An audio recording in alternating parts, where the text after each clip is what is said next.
So those are visuals that you're seeing of Prime Minister Modi landing in Kuwait. He's on a 2-day visit to Kuwait.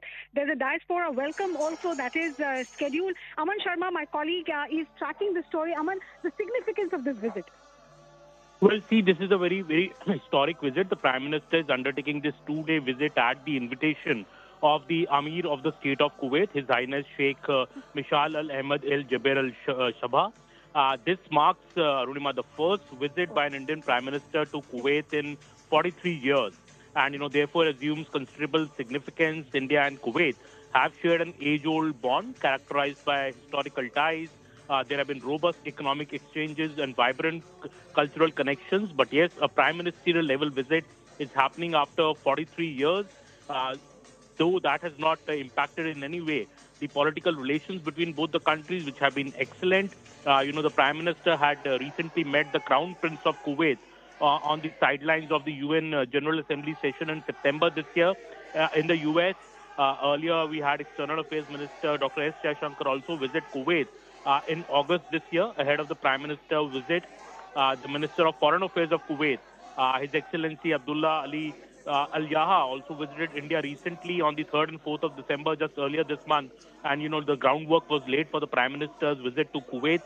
Both the Foreign Minister was also met in September this year on the sidelines of the inaugural India-Gulf Cooperation Council Strategic Dialogue in Riyadh. So there have been recent high-level engagements and other ministerial-level exchanges, culminating now in the Prime Minister's visit at the end of the year. This is expected to infuse, a fresh momentum into the bilateral relations between India and Kuwait. The Prime Minister is also going to have a big diaspora event in Kuwait, and this is also going to be very significant. Because anyways, this visit is coming after a long gap by the Prime Minister. So that is also going to be very significant. And Indian diaspora all over the world, whenever the Prime Minister visits, welcomes Mr. Modi very enthusiastically. And you can see those pictures, people, the diaspora members enthusiastically welcoming Mr. Modi. That said, there's also a lot of business on this trip, Arunima. India ranks amongst, Kuwait's top trading partners. Bilateral trade between both the countries is said to be more than $10 billion during the last financial year. Kuwait is also a big, reliable energy partner for India in terms of supply of crude oil, LPG. These investments from Kuwait in India are very substantial in number. Indian community, in fact, in Kuwait is numbering around 1 million. It is the largest, expatriate group in Kuwait. Very vibrant Indian diaspora in Kuwait at over 1 million Indians who have settled there, who earn their livelihood there and contribute to the economy of Kuwait. So this also contributes significantly, towards the continued growth of Kuwait across various sectors.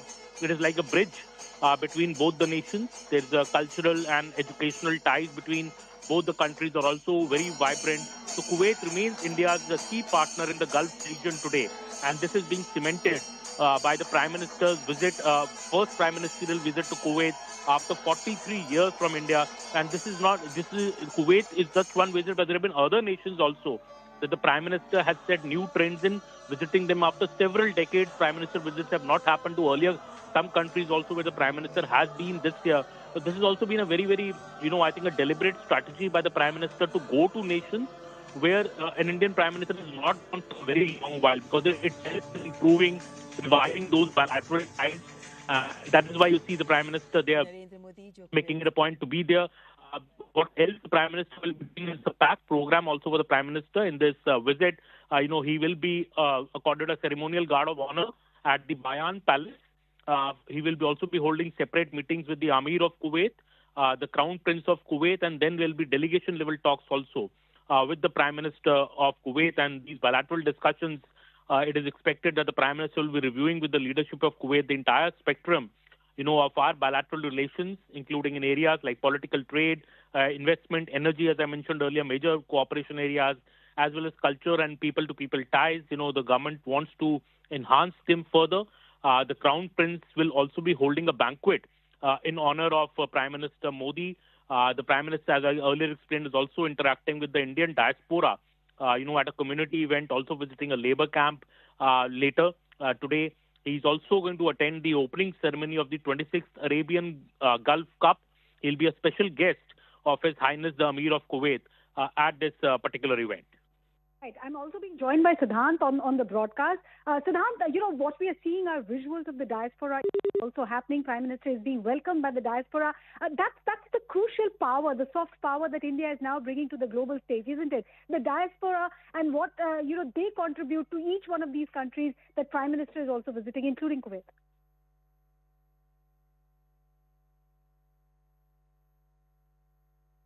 Okay, I think I'll wait for Siddhant to reconnect with us. But Aman, if I can take that question to you, the soft power that Indian diaspora has. Well, absolutely, Arunima, that has been a major thing, and that is a key ingredient. Whenever a prime minister is visiting a foreign country, a diaspora event is always there. Either it's a proper event, with people in attendance, or there are Indian members of the diaspora who meet the PM either at the airport or his hotel, and that is very significant. And in this visit, Arunima, the prime minister is also going to a labor camp. And because this is also because the government of India attaches big importance to the welfare of all the Indian workers which are abroad, especially in Kuwait. There's a community of around 1 million Indians who are working in Kuwait. So that is a big priority area for the India. So the diaspora event coupled with the labor camp visit is seen as that exhibition, I think, of that soft power by India, that the prime minister is here, is going to meet the fellow Indians who are working for Kuwait's economy and also contributing through remittances to India's economy. So I think the visit of the Honorable Prime Minister of India to the labor camp is to express the amount of importance that the government of India attaches to our workers who are there in a foreign country, and that becomes also a prime purpose of this particular visit. In Kuwait, it's a 2-day visit. Yes, Aman, sorry, I interrupted you. I just wanted to understand from you this 2-day visit. You've already summarized for us what is the key takeaway for the Prime Minister from this visit. We've also discussed diaspora. As we're seeing these visuals also of the Prime Minister in Kuwait, what could be the big takeaway from this 2-day visit? Well, I think there'll be a lot of, because there will be delegation level talks with the Prime Minister of Kuwait also. And, the entire spectrum of India-Kuwait bilateral relations, there is a progress expected in not just political sphere, but also trade, investment, I would say energy and culture and people-to-people ties. All these issues will all be on the table because, India and Kuwait are big partners. In this regard, in India, Kuwait is seen as one of the most reliable partners of India, in fact, in the Gulf. So all those talks will be on the agenda. There are new joint working groups in these areas: trade, investment, education, technology, agriculture, have been set up under a joint commission. An MOU to establish a joint commission was signed, in fact, during the recent visit of the Foreign Minister of Kuwait to India in December this year. And there is expected to be some forward movement on that as well. As I said, Kuwait is one of India's top trading partners. The bilateral trade between both the countries is more than $10 billion just last year. A big energy partner for India. Crude oil, LPG comes in a big way. Supply is made to India from Kuwait. So obviously these are areas where the India also wants to focus on to enhance the bilateral relationship, to make these investments also from Kuwait into India grow. So all these talks, all this business will also be on the table when the Prime Minister meets the top leaders of Kuwait later today as well as tomorrow. There is also, the issue of migration and mobility and other labor issues.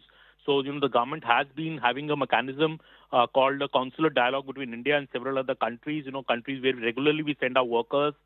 We have a mechanism for labor and manpower dialogue. So kind of a joint working group, and some concerns have been flagged by India, and Kuwait has been working on that as well. So these kind of mechanisms also are expected to feature in the discussions between both the countries when the Prime Minister is there.